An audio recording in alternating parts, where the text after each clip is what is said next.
The final technology resource that I wanted to share with you comes from achievethecore.org.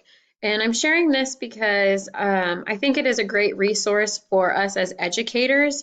It's meant for teachers to use, people connected to the classroom that are giving instruction to help them stay up to date on, the best practices and to help them get a better understanding of the standards that we're teaching, how they're connected, and why we do the things we do.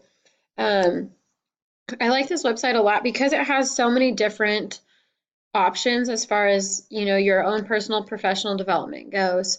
There's a professional learning tab, so it talks about the shifts in the standards. It's got articles that you can read. If you're just a beginner, you can look at the introduction, and that might be something too that you could share with parents because I know they don't quite understand why learning has changed from, rote memorization to this deeper understanding. And it might help them understand a little bit better if we share some of those things with them. And also, educating ourselves makes us better able to explain things to other people.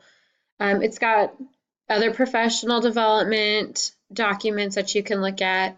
It has areas where you can go through and look at other lesson plans. It walks you through step by step this lesson planning tool, how to get started, making sure that your lessons are aligned with the standards that you should be teaching, making sure everything is very intentional, all of that. The Student Achievement Partners is the group that puts on this website and manages it. And what they are is an organization dedicated to implementation of high quality college and career ready standards.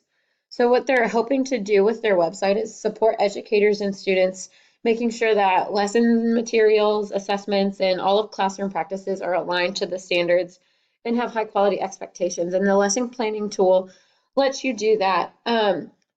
Aside from these functions, though, one of my favorite things about this website and the one I want to highlight the most is over here in the classroom resources under the mathematics tab. It is the coherence map.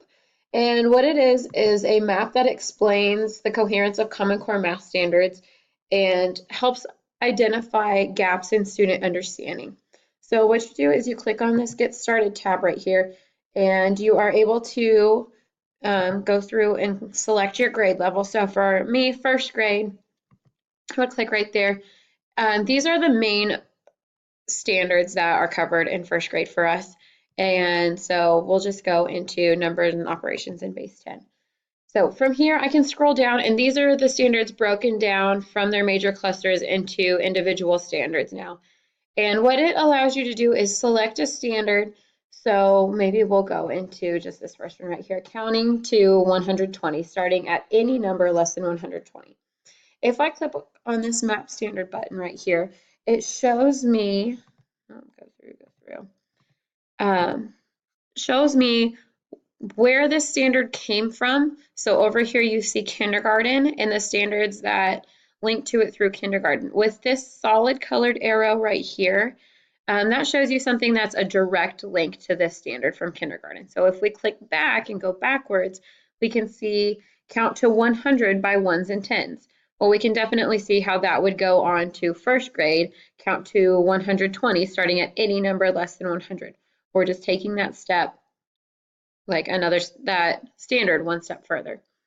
All of these things with the dashed lines in between, though, are connected or related standards. So these things will tie to this standard from kindergarten that feeds into our first grade standard.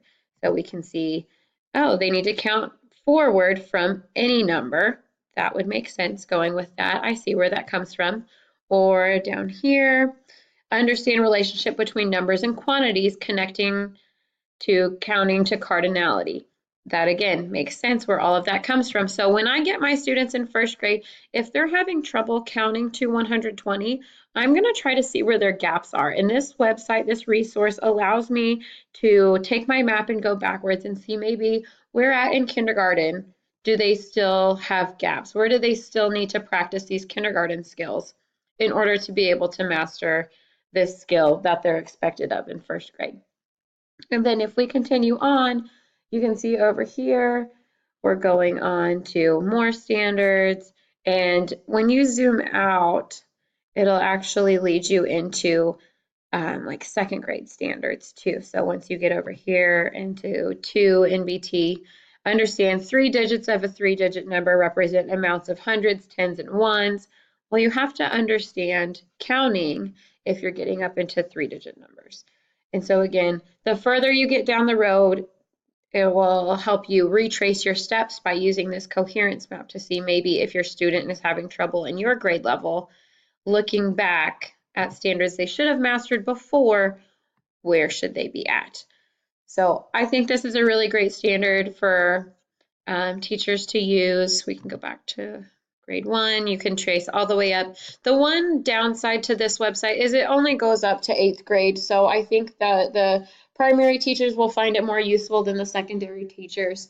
But even those high school teachers, like I said, if your students have gaps in math anywhere, you can trace this back, and maybe they've got gaps as far back as 7th or 8th grade, and it can help you plan your instruction from there to see where to go next. Overall, this website, like I said, is purely from a professional learning, professional development standpoint. If we go to the very front of their website again, they've got their monthly spotlight and other articles and things that you can take time reading. You can sign up for your own account just to explore further and save your lessons or save things that you found. It's just going to be a really helpful resource down the road if you're looking for ideas or need to know, some of the rhyme and reason behind the things that we do.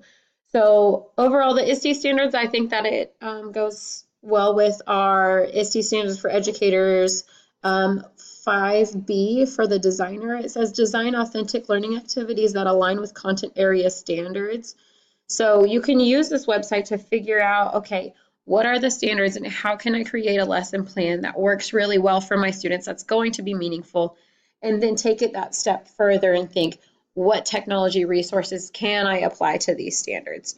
But really, when you're planning your lessons, you need to get the base of what do your students need to know.